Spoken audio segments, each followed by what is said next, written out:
Hello, everyone, and welcome to Glastonbury on fucking YouTube, the enemy of fun, my sworn enemy, YouTube. A funny thing happens every time I open up Glastonbury to the spot we left. I always second doubt myself on where exactly we left, and every time I'm exactly right. I know exactly where we ended.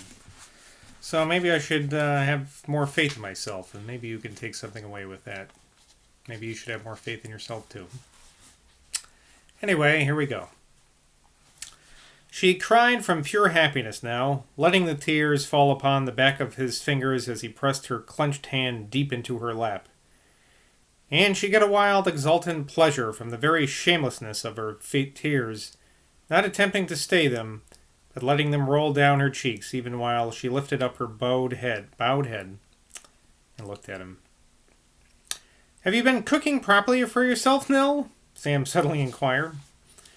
The question mightily amused her, and me, apparently. And she laughed out loud as she wiped away her tears. "Why, yes, Sam. Yes, I have," she answered. "Only I don't quite know what you mean by properly. I've got a large bit of cold boiled bacon. That's the only meat I've been having just now. But I've been making myself some cheese omelets and... Oh, I don't know. Why are you so inquisitive?" Sam didn't smile. For some reason he felt he had got upon shaky ground. That bacon had been, no doubt, provided to suit the taste of the master of the house. I went this morning," with John Crow and that man Evans. It was old Jones's shop at the top of the tour. Crow's working for Gerd. You know that? They're going to have some sort of passion play on Midsummer's Day. Crow asked this fellow Evans to act as the Christ in it. He's been sending out these circulars far and wide, even abroad, as he says. I am sure I can't imagine what Father will make of it all. "Gerd's working against Philip and his factories, isn't he?" she responded. "Do you know, Sam, I'm sure there's something between Philip and my sister-in-law, Percy. My brother sees nothing. He'll never see anything till it's all too late." Oh, I didn't realize that Nell is married, the sister of Philip. No idea. I was wondering why we were focusing in on her.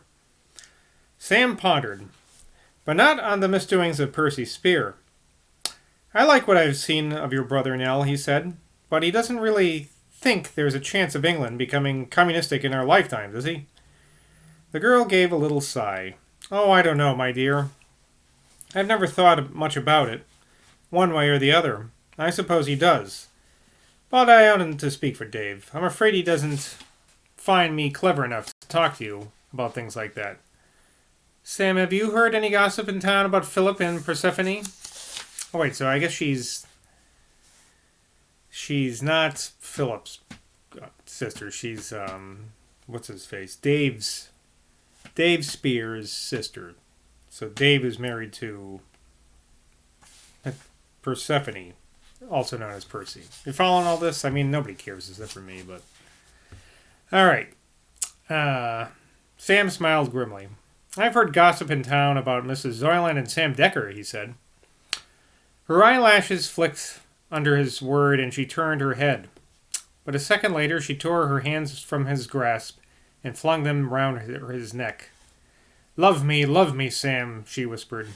They forgot everything then in a much more passionate kiss than the first one.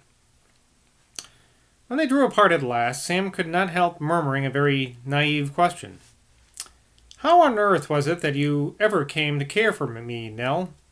Except one poor little town girl at Cambridge that I ought never to have meddled with. No woman has ever bothered herself about me. You're far too beautiful for a clown like me, Nell. You ought to be the pet of the greatest prince on the earth." The eldest of all feminine smiles crossed her face. Towards her lover's high-pitched worship, a woman can grow as tenderly humorous as the slyly cynic in the world.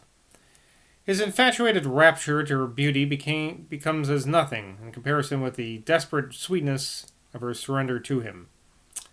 There are levels of feminine emotion in the state of love entirely and forever unknown to men.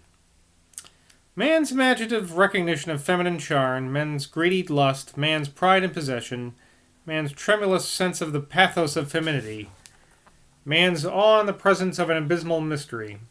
All these feelings exist in a curious detachment in his consciousness. They are all separate from the blind subcurrent that sweeps the town together. The two together. But with women, when they are really giving themselves up without reserve, a deep underflow of abandonment is reached, where such detachment from nature ceases completely.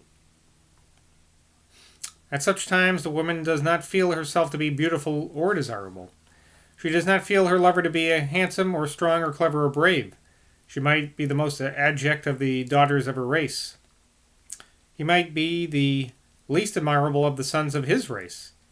His body, his face might be disfigured, deformed, dirty, derelict. His personality might be contemptible. She has reached a level of emotion where everything about him is accepted and taken for granted. And not only so, but actually sees for what it is, without a flicker of idealism. She has reached a level where it is sublime, unconscious humility she takes in her possessor of this image. The simulacrum, this poor figure of earth. And as she does so, she accepts in exactly the same way her own most grievous limitations, discounting ironically and tenderly, with an understanding that is deeper than cynicism itself, all his erotic and amorous illusions.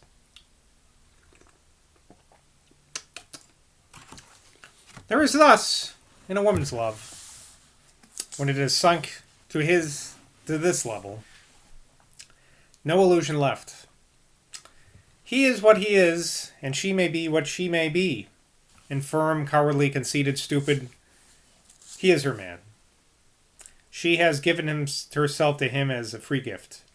He is the possessor. She belongs now, not to herself, but to him. The danger implicit in this absoluteness of a woman's love, when she really gives herself up, is that a man should get a glimpse of its sublime realism. Architect of illusion as he is, it is only at the full volume of top crust of his love that a man can bear an inkling of how realistically his woman regards him below the surface of her flattery. His love for her will probably weaken before hers does for him. And this will happen just because his love depends on an exaggerated admiration of her, which, if he is not something of a Don Quixote, will pass away by degrees. The tragic danger of the absoluteness of her love will forever arrive when he has really got tired of her and has come to regard her as a stranger to his mind and a burden upon his spirit. At this point, his vanity will soon teach him, and his crossness and sensitiveness will soon teach him that she is completely free from every illusion about his personality. And then another element will enter. A slow cooling of his love for her will rouse in the woman a blind anger. An anger directed not so much against the poor, weak man himself, as against all men, and incidentally against all the laws of nature.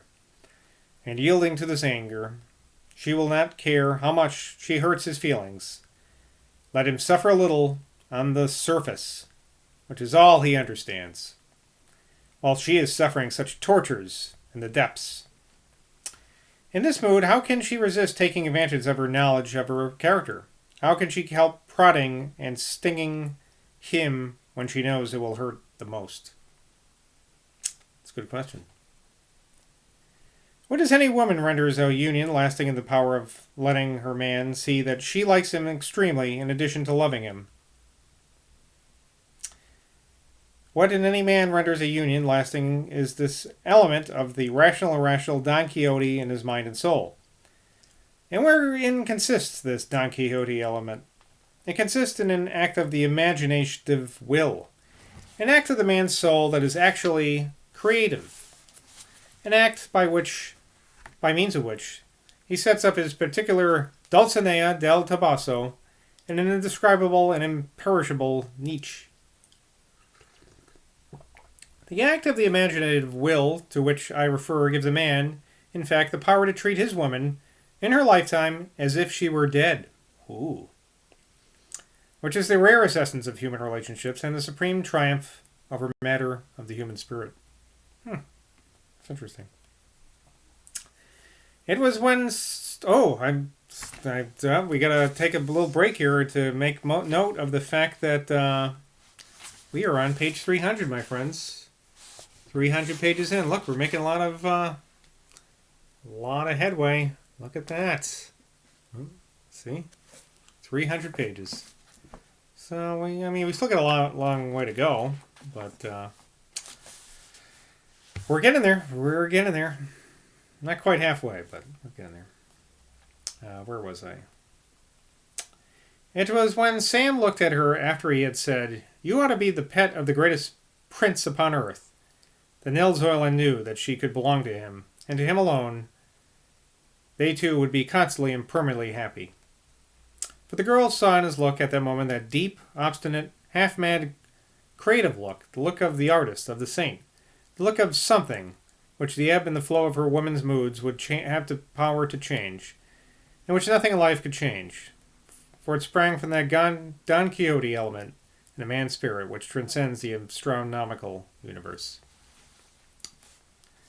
The girl became very silent and quiet after she had caught that look on Sam's face.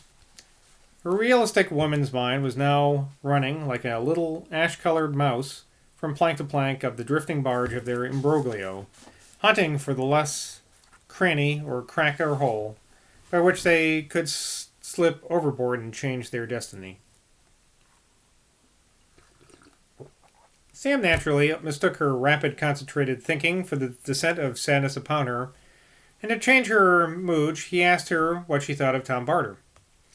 He arrived at this gentleman as a topic of harmless conversation by recalling how the man had been present with Philip on the last occasion when he himself was in this room. It seemed a whole year ago tonight, that feverish encounter, and he had no wish to dwell on it now. But Mr. Barter of the Crowdie Mills would serve as well as anything else to distract a sad mistress. She awoke from her abstracted train of thought with a start, but could not help smiling at his question. "He thinks I'm only interested, like all women," she said to herself, "in personal matters." "I heard Dave talk about him the other day," she remarked, while Sam rose on his feet and stood with his hands in his pockets, gazing at her in a peaceful ecstasy. "He said the corporation of Glastonbury was going to start a factory of their own, a factory belonging to the working people of the town. To everybody, in fact, but of course the poor people are the majority. He says this man Gerd is going to be the new mayor and going to see this through. He says Gerd is going to get Mr. Barter to love Philip, and he be the manager of this new concern. He says their midsummer pageant will be the opening day of it, and then it'll be a real communistic experiment. He says John Crow has said and made the man Gerd quite enthusiastic about it, and you know how rich he is." Her words ran out with a lively fluency, but to both of them, at that moment, they were like the sound of the ripples of the river of fate, on whose calm tide they were being irrevocably carried forward. Behind her words, she was thinking to herself, "It's nearly 5:30. It'll soon be dark. I must be alone to think about what I'm going to do. I would like to give him a surprise, a sort of celebration of this day."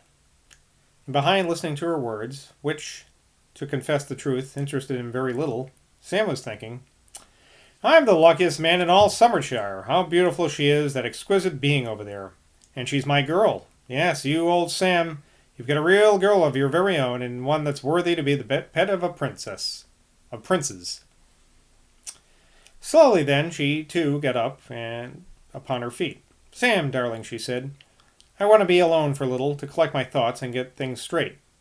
I'm going to get you a nice tea, too, a real nice high tea, such as I know Penny's gets for you and your father.